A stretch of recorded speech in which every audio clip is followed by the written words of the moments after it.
It is day 200 of the second Trump administration, and Donald Trump's tariff program is now officially active. He has been celebrating since late last night. President Trump claims that billions of dollars are now flowing into the United States because of his sweeping new tariffs. The higher duties are affecting dozens of countries, with some rates reaching extreme levels. But what happens when a self-proclaimed master of the art of the deal unintentionally issues a one-way ticket to economic chaos? We are living through it. The Trump administration has doubled down on its aggressive tariff strategy, but this time, the world is not just watching it, is laughing and striking back. He calls it a brilliant plan to safeguard the US, dollar, and American jobs. But the global backlash is nothing less than a total disaster. This is not about some dull economic theory. It is a full-scale trade war that has sent shockwaves around the world. BRICS is fighting back, and the cost of this victory is a crushing $800 hit to every household's budget and a staggering $120 billion loss to the US economy each year. Are we ready to pay that price for a slogan? Stay with us, because the story you are about to hear could change everything. And while you are here, click the like button and subscribe for more hard-hitting coverage. To truly understand this crisis, we have to go back to where the chaos began. In July 2025, President Trump, in a series of actions that could be described as bold or perhaps desperate, announced an extra 10% tariff on any nation that aligns with BRICS anti-American policies. But that was only the starter. The real shocks were the country-specific tariffs, a massive 50% on imports from Brazil and India, and a punishing 100% on imports from Russia. The stated objective was to protect the strength of the US dollar and to punish nations seen as undermining America's economic dominance. Trump's team believed that wielding tariffs as a blunt instrument would force these growing economies into compliance. But did they forget that BRICS is no longer just a small group of countries? The bloc has welcomed the Argentine Republic, the Arab Republic of Egypt, the Federal Democratic Republic of Ethiopia, the Islamic Republic of Iran, the Kingdom of Saudi Arabia, and the United Arab Emirates as full members. It is now a powerful, expanding alliance that also includes Indonesia and Egypt, with potential partners such as Nigeria, Malaysia, and Vietnam waiting in line. At their 2025 summit in Rio,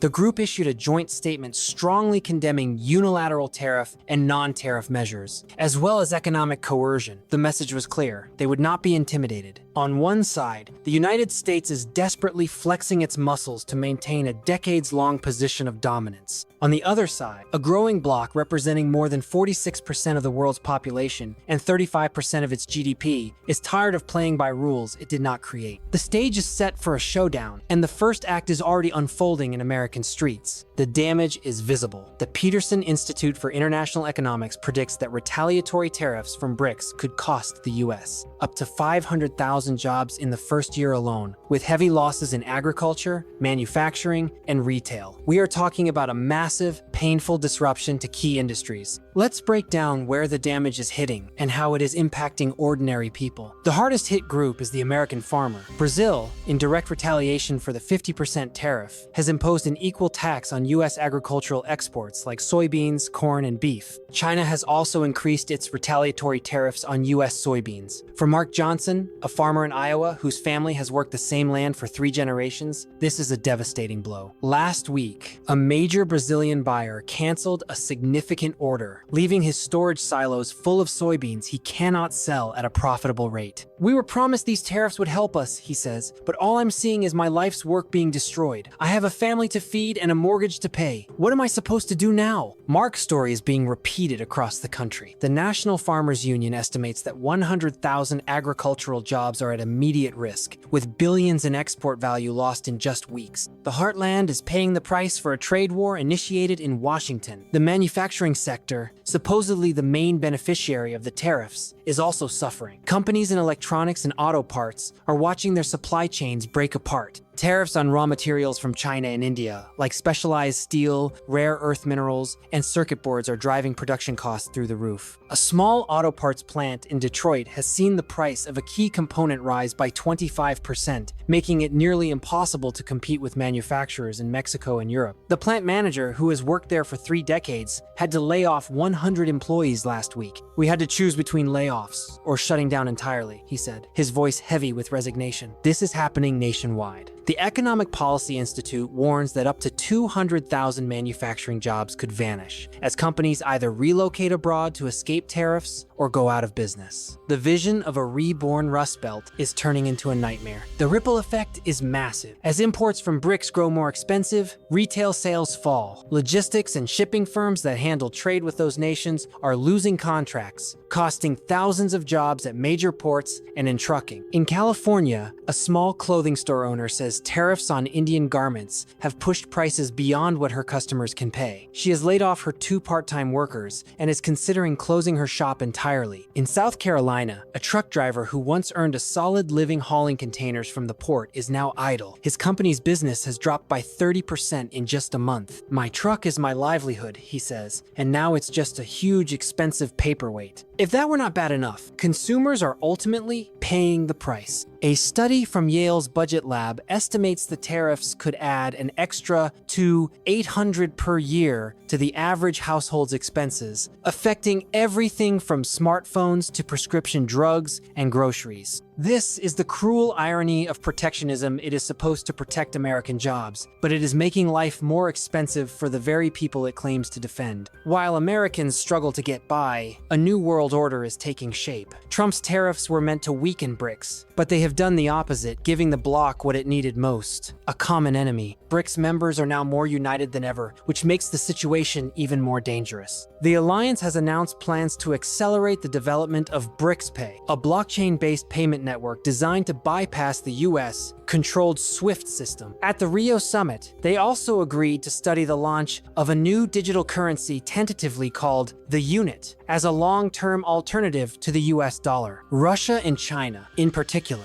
are capitalizing on the moment. Russia, already accustomed to enduring Western sanctions, is deepening its cooperation with its BRICS partners. It is now selling oil to India and China in local currencies rather than the US dollar, effectively bypassing Trump's sanctions. This not only undermines the dollar's dominance, but also strengthens economic ties between 2 of America's top geopolitical rivals. China, the master of long-term strategy, has quietly absorbed some of the tariffs' impact by redirecting its exports to other markets. At the same time, it is actively promoting the use of the yuan in international trade. The goal is clear: reduce the relevance of the US dollar. Trump's policies are, in effect, providing them with the blueprint to achieve it. The tariffs are also straining important alliances. India, considered a key US partner, is outraged by the 50% tariff. Washington had hoped to pull New Delhi away from Moscow, but Trump's move is pushing India closer to both Russia and China to offset losses from the US market. India is expanding its trade with these 2 countries rather than scaling it back. But behind all the statistics and policy debates are real people bearing the brunt of this trade war. This is not about GDP graphs, it is about livelihoods. Take a small family farm in Nebraska, passed down through generations, with the hope that the next would inherit and continue the tradition. Now, a 30% drop in soybean prices caused by Brazil and China's retaliatory tariffs has shattered that dream. A recent survey reveals that 60% of agricultural loans are now classified as high risk, while farm bankruptcies keep rising. The American farmer, once the backbone of the nation, is becoming a casualty in a conflict they never asked for, losing nearly everything. For the average American worker, the pain is felt every time they shop for groceries or fill their gas tank. The cost of living is climbing, while wages lag behind. The price of a new iPhone, which relies on components from China, has jumped 10%. Families face impossible choices: groceries or utilities, car repairs or saving for college. The stark truth is that these tariffs, marketed as a solution, have for many people become the problem. The long-term consequences are even more alarming. This is a significant push toward a multipolar global economy. BRICS, united by Trump's tariffs, is growing into an economic powerhouse. they are not only enlarging their membership, but also constructing an alternative financial infrastructure. The new development bank is now seen as a credible rival to the Western-led World Bank, and momentum is building for a shared digital currency and payment network. Rather than maintaining control, Washington's policies are accelerating its own isolation. Longtime allies in Europe and Asia are cutting new trade deals with BRICS members to avoid the chaos of US tariffs. Trust in the US. Dollar is weakening, and if de-dollarization succeeds, it will be a major blow to America's economic strength, making imports costlier and potentially triggering a prolonged recession. Goldman Sachs has warned there is a 30% chance of a US recession by the end of 2025, with tariffs acting as a dangerous shove toward instability. Job losses and uncertainty are becoming the new normal. So, what comes next? Will Trump press forward with his scorched earth trade agenda? Or will mounting domestic pressure force him to reverse course? BRICS, now more united than at any point in its history, is unlikely to relent. They have seen the advantages of coordinated action and will likely keep strengthening their alliances, further sidelining the US. The real question is not whether this trade war will reshape the world it already has. The real question is what the post-war world will look like. Will the dollar lose its crown, leaving the US as just one player among many? Or will a compromise be struck before the global economy collapses entirely? Here's the bottom line. Trump's aggressive tariffs, intended to shield the American economy, have provoked a fierce backlash. The result is a costly trade war that is hitting every US household with a 2,800 burden and cutting $120 billion from the economy annually. Meanwhile, BRICS is using the crisis to solidify its influence and push for a multipolar world order, leaving the United States increasingly alone. The price is not being paid in Washington, but by ordinary Americans, farmers losing their land, factory workers receiving pink slips, and families struggling to afford basic goods. The uncertainty is real, and it is hitting home. Is this a necessary evil or a monumental mistake? Let us know in the comments, and remember to like and subscribe for updates on this developing story. This trade war is far from over, and its consequences will echo for years to come.